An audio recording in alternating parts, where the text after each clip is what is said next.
बंद नहीं हो सकता। खैर है कोई। चलो चलो। बिस्मिल्लाहिर्रहमानिर्रहीम, मैं हूं आपका दोस्त टिका खान सानी और आप मेरा यूट्यूब चैनल देख रहे हैं। नाजरीन, आज मैं आपकी मुलाकात एक ऐसी शख्सियत से करवाने जा रहा हूं जिन्होंने वाक़तन पाकिस्तान में पहली वैक्सीन लगवाई है और वज़ीर आज़म की मौजूदगी में आपने देखा था प्राइम मिनिस्टर इमरान खान के सामने एक शख्सियत को वैक्सीन लग रही थी। वो पेशे के एतबार से डॉक्टर हैं, पिम्स हॉस्पिटल से उनका ताल्लुक़ है और प्रोफेसर हैं। अपने जो डिपार्टमेंट है पिम्स का क्रिटिकल एरिया, उसके वो सरबराह हैं, हेड हैं और साथ ही बेहोशी यानी एनेस्थीसिया डिपार्टमेंट के भी सरबराह हैं। ग्रेड 20 के senior officer doctor professor Imran Sikandar. इस वक्त मैं आपकी मुलाकात करवाऊंगा। सबसे पहले तो देखिएगा, मैं उनके ऑफिस में पहुंचा हूं, आप देख सकते हैं इस वक्त अपना काम कर रहे हैं और इनसे मैं आपकी मुलाकात भी करवाऊंगा।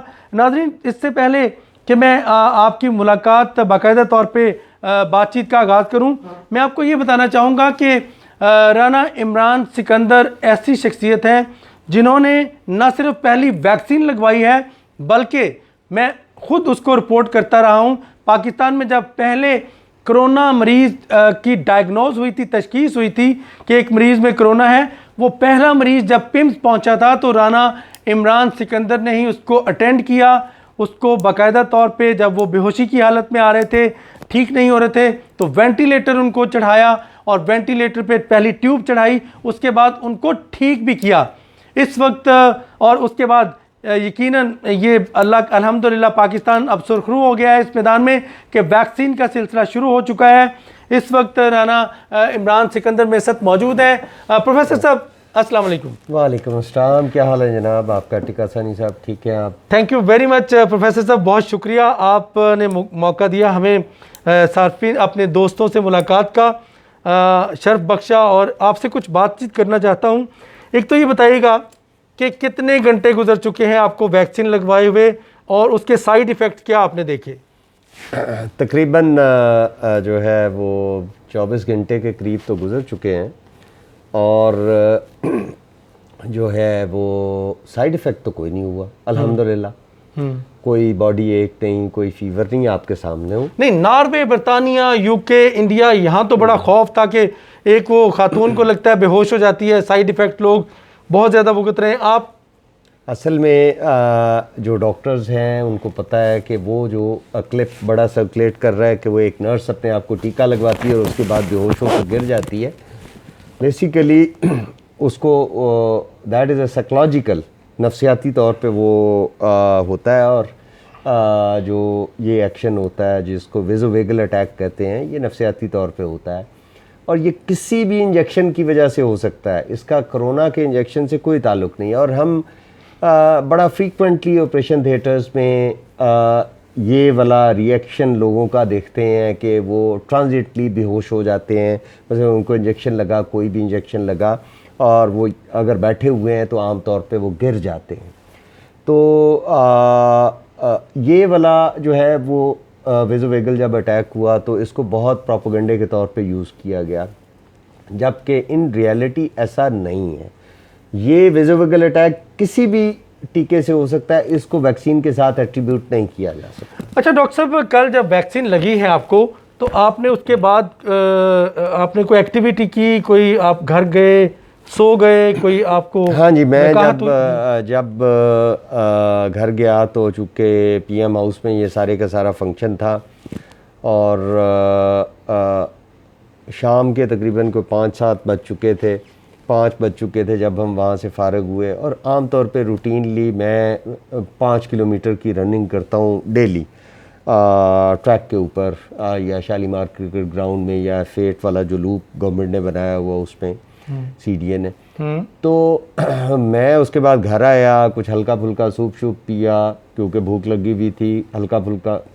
तो फिर उसके बाद मैं ट्रैक पे गया, उसके बाद मैंने अपनी वही रूटीनली 5 किलोमीटर रनिंग की। अच्छा, वैक्सीन लगने के बाद? जी रनिंग भी की? जी तकरीबन 4 या 5 घंटे बाद जो है, क्योंकि मुझे कोई महसूस नहीं हो रहा था कि जी मुझे कोई एक्स है, कोई पेन है। हाँ, सबकॉन्शियसली मैं चेक कर रहा था कि अच्छा दिल की धड़कन ठीक है, अच्छा मेरा फीवर तो नहीं हुआ, बॉडी तो नहीं गर्म हुई हुई, लेकिन अल्हम्दुलिल्लाह इसी तरह का कोई वो सीन नहीं था, तो मैंने अपनी रूटीन की एक्टिविटी जारी रखी। अच्छा, ये बताइएगा कोई वैसे फैमिली में कोई बातचीत हुई हो, बेगम साहबा को वसीयत करके गए हो, कोई ऐसी बात? नहीं, मेरा नहीं ख्याल कि कोई इस तरह का, ये तो बड़ा अजीबोगरीब सा एस्पेक्ट हो जाता। ये तो डिनाइल होता जो मैंने सारी उम्र 50 साल मैंने सीखा है। भाई अगर जो है वो मैं पढ़ा लिखा होने के बावजूद भी और वैक्सीन्स के बारे में, इम्यूनाइजेशन के बारे में, डिजीज़ के बारे में जानने के बावजूद भी अगर इस तरह की हरकत करके जाता, तो इसका मतलब है जो मैंने सीखा मेरा अपना उसके ऊपर ट्रस्ट नहीं है ना। फिर मैं तो अगर और जिस पढ़े लिखे और सीखने के अमल को और नॉलेज को मैं यूज़ करता हूँ अपने मरीज़ों का इलाज करने के लिए, वो भी गलत होता। ठीक है ना। हमने जो सीखा उसके ऊपर बिलीव करते हैं कि वो ठीक सीखा है और उसी की बेसिस पे हम इलाज करते हैं। तो इस तरह का कोई काम नहीं किया कि मैंने जनाब को बेगम साहबा को कहा हो कि जी फ़लाँ जगह पे इतने जाली अकाउंट हैं या फ़लाँ जगह पे इतने वो हैं, इस तरह का कोई सीन नहीं। अच्छा, कितने बच्चे हैं आपके डॉक्टर साहब? मेरे माशाल्लाह से जी 4 बच्चे हैं। 4 बच्चे, तमाम स्कूल गोइंग हैं? तमाम स्कूल गोइंग हैं। और इसके बाद मुझे बताइएगा कि बच्चों से क्या बात हुई जब घर गए तो सबने टीवी में देखा? बच्चे काफ़ी एक्साइटेड थे। बच्चे जब ख़ास तौर पे मैं तो अपना रूटीन का काम कर रहा था, उसके बाद जो है वो मैंने थोड़ा बहुत पढ़ना शुरू किया खाने वाने खाने के बाद। तो रनिंग, फिर खाना, और फिर उसके बाद जब मैंने थोड़ा बहुत, मेरी आदत है कि मैं रोज़ लाजमी पढ़ता हूँ कुछ ना कुछ अपने आप को अपडेट करने के लिए। तो मेरी बेटी मेरे पास आई कि पापा आप टीवी पे आ रहे हैं। तो मैंने उस वक्त टीवी लगाया तो it was all over media, जो कि पूरे इंटरनेशनली भी इसमें आ रहा था। तो बच्चे बड़े एक्साइटेड थे। अच्छा, मैं भी डॉक्टर साहब, मैं आपको बताऊं कि आपका हमेशा ताल्लुक़ है, मेरे दोस्त भी हैं डॉक्टर राना इमरान साहब, हम इकट्ठे यहाँ क्रिकेट भी खेलते रहे हैं पिम्स की ग्राउंड में, और अल्हम्दुलिल्लाह ये हमारे सामने ही एमओ से रजिस्ट्रार और उसके बाद प्रोफेसर बने। डॉक्टर साहब, आप अमूमन बता दिया करते हैं कोई ऐसी चीज़ हो तो हम राब्ते में होते हैं, कभी अच्छी चीज़ हो, ये आपने छुपा के क्यों रखी? अभी टीवी में मैंने देखा, बराह रास्त मैंने देखा, ये तो राना साहब है गौन पहना हुआ, वो गौन शर्ट पूरी उतार दी थी आपकी, वो क्या किस्सा है? असल में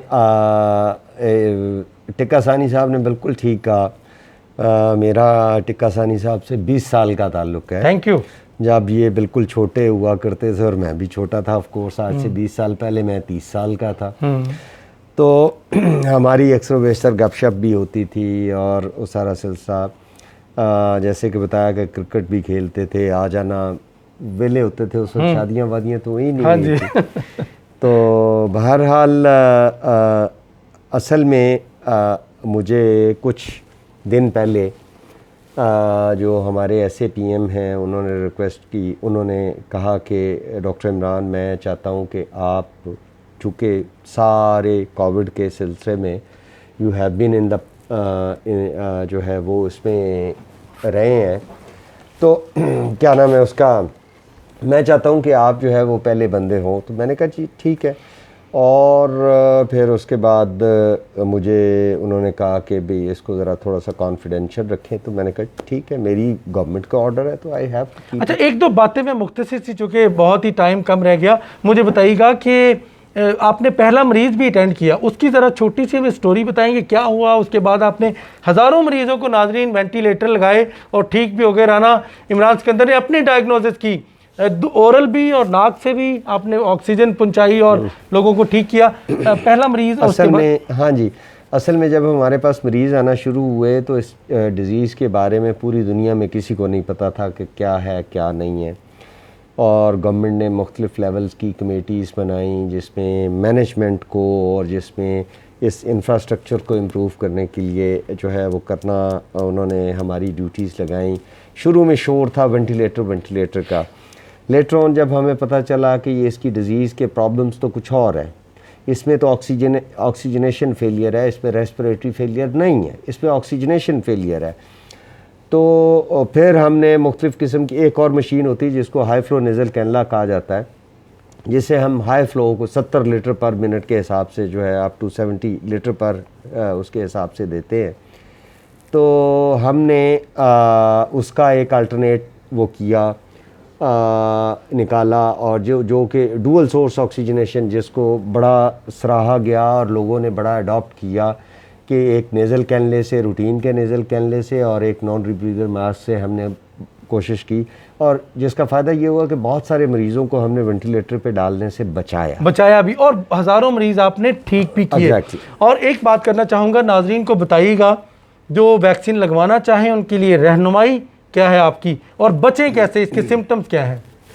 दो चीज़ें हैं। हाँ जी, जो वैक्सीन है, मेरी तो रिक्वेस्ट ये होगी तमाम पाकिस्तानियों से, अपनी मेडिकल फ्रेटर्निटी से, कि इस वैक्सीन से बिल्कुल मत घबराइए। The only way forward is कि हम वैक्सीन लगवाएं और अपनी पॉपुलेशन 70% पॉपुलेशन को, 70% लोगों को वैक्सीनेट करें। कितने दिनों बाद इफेक्ट होता है इसका?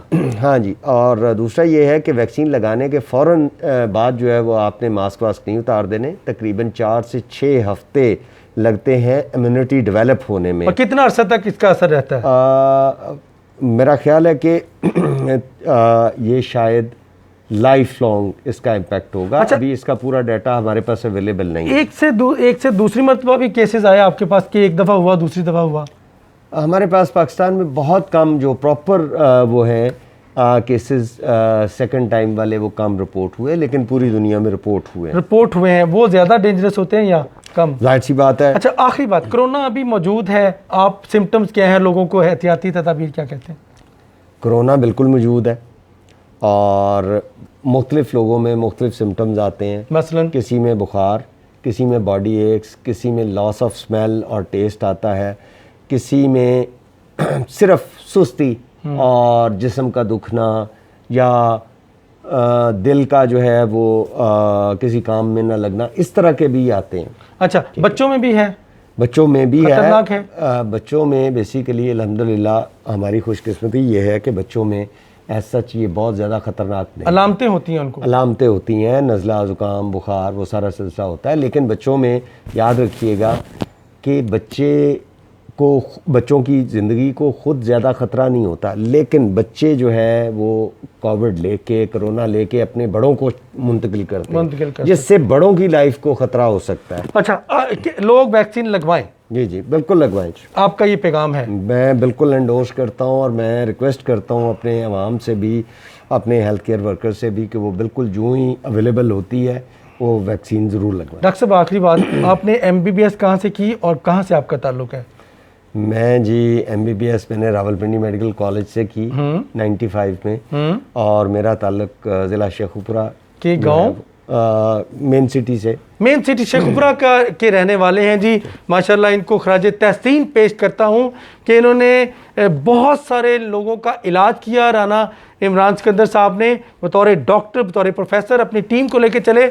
इन्होंने आइसोलेशन वार्ड का भी आइडिया दिया, NCOCs को कई आइडियाज़ दिए, और उसके बाद पहली न सिर्फ मरीज़ अटेंड किया इन्होंने पहला और उसका इलाज किया, बल्कि ख़ुद अब वैक्सीन भी पहली लगवाने वाला इनको क्रेडिट हासिल हुआ है। और यकीनन मैं साथ ये भी ज़रूर बताऊं कि मैंने कोविड की पहले, जब पाकिस्तान में कोविड आया था उस वक्त पहला केस मैंने मीडिया में रिपोर्ट भी मैंने किया था। चलें, ये एजाज़ हासिल है, आज राना साहब के सामने ये बात कर रहा हूँ कि जब कोविड चाइना में था और पाकिस्तान के इसके ख़तरात थे, एक मरीज़ में शिफ्ट हुआ, तो पहले मरीज़ को मैंने रिपोर्ट किया था बतौर रिपोर्टर। टीका खान सानी को इजाज़त दीजिएगा, आपको हम मज़ीद राना साहब से एक और सेशन में हम मज़ीद तफसीलात मालूम करेंगे, इनके तजर्बात से भी आपको आगाह करेंगे। यकीनन मैं सलाम पेश करता हूँ इनको और उन तमाम डॉक्टरों को जिन्होंने मरीज़ों की ज़िंदगियाँ बचाई, बल्कि कई डॉक्टरों ने अपनी ज़िंदगी भी कुर्बान कर दी। टीका खान सानी को इजाज़त दीजिएगा, अल्लाह निगहबान।